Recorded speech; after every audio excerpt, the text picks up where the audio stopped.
नमस्कार दोस्तों, मैं पवन।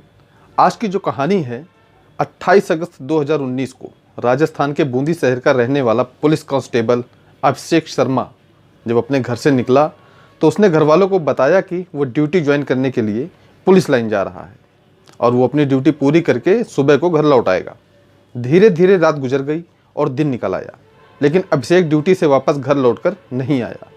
घर वालों को उसका इंतजार करते करते सुबह से शाम हो गई, मगर अभिषेक वापस लौटकर नहीं आया।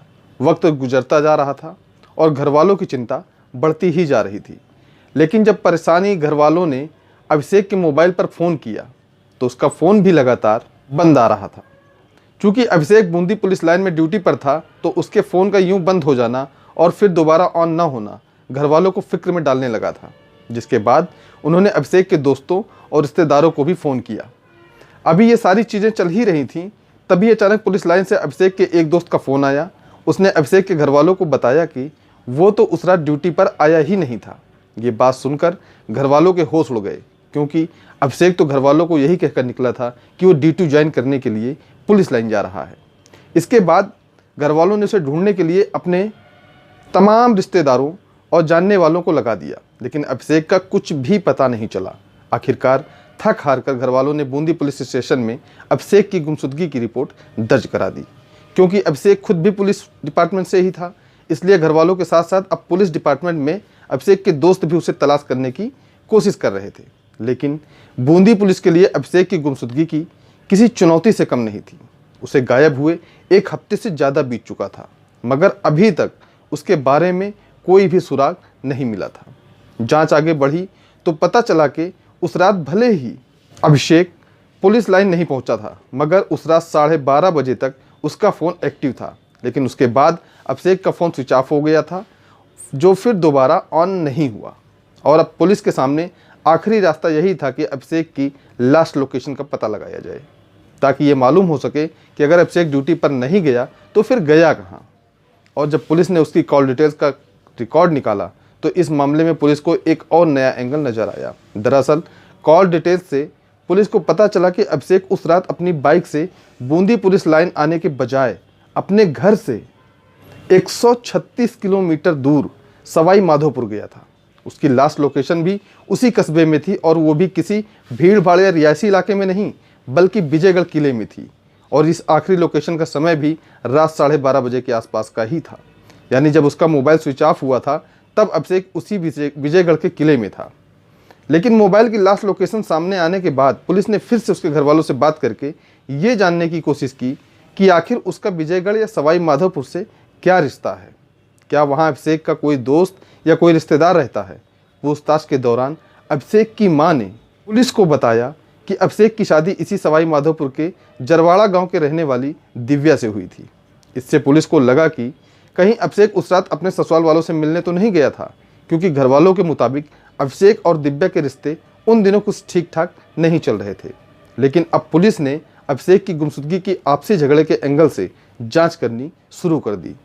पुलिस को ये भी पता चलता है कि उन पति पत्नी के झगड़े इतने ज़्यादा बढ़ गए थे कि बात तलाक तक पहुँच चुकी थी, जिसकी एप्लीकेशन कोर्ट में भी दी जा चुकी थी। लेकिन अब पुलिस के सामने सवाल ये था कि आखिर उन दोनों का रिश्ता तलाक तक क्यों पहुंचा था। इस बात का पता लगाने के लिए पुलिस तुरंत जरवाड़ा गांव के अभिषेक की पत्नी दिव्या के घर पहुंचते हैं और उससे पूछताछ करने की कोशिश करते हैं। शुरुआत में तो वो बात इधर से उधर घुमाती है और पुलिस से कहती है कि आप मेरी पर्सनल लाइफ में झांकने की कोशिश मत करिए, मैं इन सब बातों से दूर ही रहना चाहती हूँ। क्योंकि अभिषेक की आखिरी लोकेशन दिव्या के मायके वालों के आसपास ही पाई गई थी, तो अब ऐसे में अगर पुलिस को किसी पर शक था तो वो अभिषेक की पत्नी दिव्या ही थी। और जब पुलिस दिव्या से बार बार पूछती है तो आखिरकार दिव्या पुलिस को बताती है कि इस घटना से 1 साल पहले यानी 2018 में जुलाई के महीने में दिव्या की ममेरी बहन यानी अभिषेक की साली श्यामा शर्मा, जिसकी उम्र उस समय लगभग 16 साल के आसपास थी, वो छुट्टियां बिताने के लिए उसके ससुराल आई हुई थी। श्यामा अपनी बहन दिव्या के ससुराल में करीब 20-25 दिनों तक रहती है। उसी दौरान श्यामा को अपनी बहन दिव्या के पति अभिषेक से प्यार हो जाता है। वो दोनों छुप छुप कर मिलने लगे, लेकिन फिर अचानक एक दिन दिव्या ने अपने पति और अपनी बहन श्यामा को संबंध बनाते हुए देख लिया था। तब उसे पहली बार पता चलता है कि उसकी बहन श्यामा जो उसके घर पर घूमने के लिए आई थी, असल में वो तो उसके पति के साथ रिलेशन में थी। यानी श्यामा के अपने जीजा अभिषेक के साथ अवैध संबंध थे। और यही वजह थी जब दिव्या ने उन दोनों को संबंध बनाते हुए देखा तो दिव्या अभिषेक को छोड़कर अपने मायके चली गई और अभिषेक से तलाक के लिए कोर्ट में एप्लीकेशन लगा दी। इस बात का खुलासा होने के बाद जब पुलिस ने उसकी साली यानी श्यामा की कुंडली को खंगालना शुरू किया तो पता चला कि अभिषेक की साली श्यामा उसी बावली की है, रहने वाली है और उसका घर भी उसी विजयगढ़ किले के नज़दीक है जिस किले में अभिषेक की आखिरी लोकेशन थी। इसलिए अब पुलिस के शक की सुई उन जीजा साली के इस नाजायज रिश्ते पर आकर ठहर गई थी। अभिषेक को गायब हुए 4 महीने बीत चुके थे लेकिन पुलिस के हाथ फिर भी खाली थे।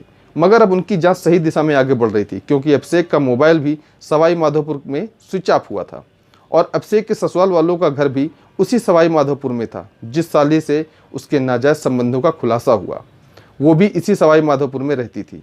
पुलिस ने अभिषेक की पत्नी और उसकी साली के मोबाइल की लोकेशन और कॉल डिटेल निकलवाने का फैसला किया ताकि ये पता चल सके कि उस रात अभिषेक की लास्ट लोकेशन के सबसे नज़दीक कौन था, उसकी साली श्यामा या फिर उसकी पत्नी दिव्या। मगर जब उन दोनों की कॉल डिटेल सामने आई तो पता चला कि अभिषेक शर्मा की उसकी पत्नी से तो नहीं मगर उसकी साली से अक्सर देर तक बात होती थी। लेकिन श्यामा की इसी कॉल डिटेल्स में पुलिस को एक और नंबर मिला जिस पर वो अभिषेक से भी ज़्यादा बात करती थी और ये नंबर था सवाई माधोपुर के रहने वाले नावेद का। इसके बाद पुलिस ने यह भी जानने की कोशिश की कि उस रात श्यामा की लोकेशन कहाँ थी। जांच करने पर पता चलता कि विजयगढ़ के किले में जो लास्ट लोकेशन अभिषेक की थी उस रात श्यामा की लोकेशन भी वही थी। इतना ही नहीं, जिस नावेद के नंबर पर वो अक्सर बात किया करती थी, घटना वाली रात को उसकी लोकेशन भी ठीक वही थी जो श्यामा और अभिषेक की थी। अब पुलिस को ये यकीन हो चला था कि हो ना हो अभिषेक की गुमशुदगी में श्यामा और नावेद का ही हाथ है। मगर इस पूरी कार्रवाई में 4 महीने का समय गुजर चुका था क्योंकि पुलिस पर इस मामले को सुलझाने का प्रेशर भी बढ़ता जा रहा था। पुलिस ने बिना देरी किए श्यामा और नावेद को अरेस्ट कर लिया और उनसे पूछताछ शुरू की गई।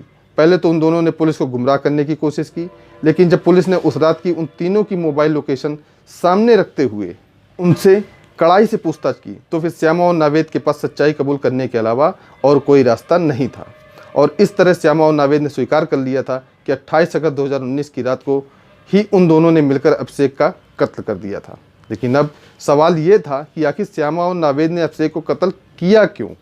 पूछताछ करने पर श्यामा ने बताया कि साल 2018 में जब वो अभिषेक की ज़िंदगी में आई थी तब से ही अभिषेक की ज़िंदगी में उथल पुथल का माहौल शुरू हो गया था और ये सब इसलिए हुआ था क्योंकि अभिषेक की पत्नी दिव्या ने अभिषेक और श्यामा को आपत्तिजनक हालत में देख लिया था, जिसकी वजह से दिव्या के ससुराल में हंगामा मच गया। माहौल बिगड़ता देख श्यामा अपने घर सवाई माधोपुर आ गई, लेकिन फिर कभी भी अभिषेक और दिव्या के रिश्ते सामान्य नहीं हो पाए और बात तलाक तक पहुंच गई थी। इसके बाद पुलिस ने श्यामा से पूछा कि जब वो अपने जीजा से इतना प्यार करती थी तो फिर उसने उसका कत्ल किया क्यों। श्यामा ने न सिर्फ अपने जीजा का घर बर्बाद कर दिया बल्कि उसे कत्ल कर भी दिया था।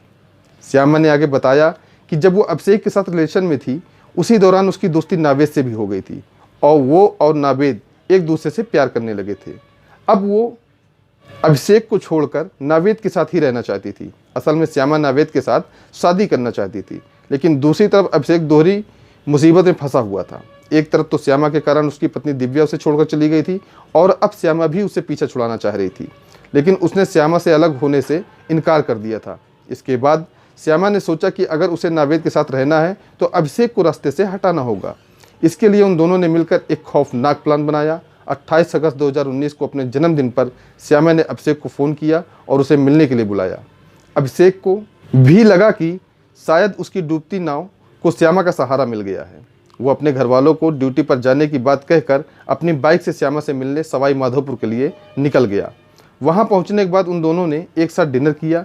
इसी दौरान नावेद भी वहाँ आ गया। श्यामा ने बड़े ही दोस्ताना अंदाज में नावेद से अभिषेक का परिचय करवाया। तीनों ने तय किया कि रात में ही वो घूमने के लिए विजयगढ़ किले जाएंगे। अभिषेक को इस बात का बिल्कुल भी अंदाज़ा नहीं था कि वो साली के जाल में फंस चुका है। खैर, वो लोग 2 अलग अलग बाइक पर सवार होकर विजयगढ़ के किले पहुंचे। किले के अंदर जाते ही प्लान के अनुसार नावेद ने लोहे की रॉड से अभिषेक के सिर पर पीछे से वार किया। अभिषेक वहीं बेहोश होकर गिर पड़ा। इसके बाद नावेद और श्यामा ने उस पर कई वार किए, जिसकी वजह से अभिषेक की मौत हो गई। लेकिन अब सवाल ये था कि आखिर अभिषेक की लाश कहाँ थी। पूछताछ में श्यामा और नावेद ने पुलिस को बताया कि उन्होंने अभिषेक को मारने के बाद सबसे पहले उसके फ़ोन को स्विच ऑफ किया था। इसके बाद उसी विजयगढ़ के किले में गड्ढा खोदकर अभिषेक के शव को दफना दिया। मगर उसे दफनाने से पहले उन दोनों ने उसके कपड़े उतार लिए थे। फिर उन कपड़ों को भी उन्होंने एक सुनसान जगह पर फेंक दिया था और जिस बाइक से अभिषेक सवाई माधोपुर में श्यामा से मिलने आया था उसे भी काफ़ी दूर ले जाकर उन्होंने एक कुएं में फेंक दिया था। इसके बाद श्यामा और नावेद की निशानदेही पर पुलिस ने विजयगढ़ से किले से खुदाई करके कांस्टेबल अभिषेक की लाश निकाली, लेकिन ये लाश पुलिस को पूरे 110 दिन के बाद मिली थी। इसलिए अभिषेक की लाश कंकाल में तब्दील हो चुकी थी, जिसे देखकर यह अंदाज़ा लगाना भी मुश्किल था कि अभिषेक की ही लाश है। लेकिन उस कंकाल के पोस्टमार्टम के बाद साफ हो गया था कि मरने वाला कोई और नहीं बल्कि राजस्थान पुलिस का कांस्टेबल अभिषेक शर्मा ही है। साथ ही पुलिस ने अभिषेक के कपड़े और उसकी बाइक भी एक कुएं से बरामद कर ली थी। हालांकि कातिलों ने तो कत्ल के सारे सबूत मिटाने की पूरी कोशिश की थी, लेकिन कहते हैं कि कातिल चाहे कितना भी शातिर क्यों न हो, लेकिन कोई न कोई सबूत छोड़ ही जाता है। श्यामा और नावेद के साथ भी यही हुआ। उनके मोबाइल की लोकेशन ने उनकी साजिश का खुलासा कर दिया था, लेकिन गिरफ्तारी के कुछ महीने बाद ही नावेद और श्यामा दोनों जमानत पर जेल से बाहर आ गए थे। हालांकि ये मामला कोर्ट में चलता रहा। कोर्ट में सुनवाई के दौरान 35 गवाह और करीब 105 सबूत पेश किए गए, जिसके बाद 19 दिसंबर 2024 को यानी 5 साल बाद अभिषेक की साली श्यामा शर्मा को उम्र कैद की सजा सुनाई गई। साथ ही 1,08,000 रुपये जुर्माना भी लगाया गया, जिसके बाद श्यामा शर्मा को फिर से अरेस्ट करके उसे जेल भेज दिया गया। हालांकि नावेद को लेकर अभी तक कोई भी फैसला नहीं आया, यानी उसकी अभी भी कोर्ट में सुनवाई चल रही है और फैसला आना भी बाकी है। दोस्तों, इस कहानी को सुनाने का उद्देश्य आपका दिल दुखाना नहीं है, आपको परेशान करना नहीं है, बल्कि आपको जागरूक करना है, सचेत करना है। इस वीडियो में अपना कीमती समय देने के लिए आपका बहुत बहुत धन्यवाद। आप जहां भी रहें सतर्क रहें, स्वस्थ रहें। मिलते हैं फिर किसी नई वीडियो में नई कहानी के साथ। जय हिंद, जय भारत।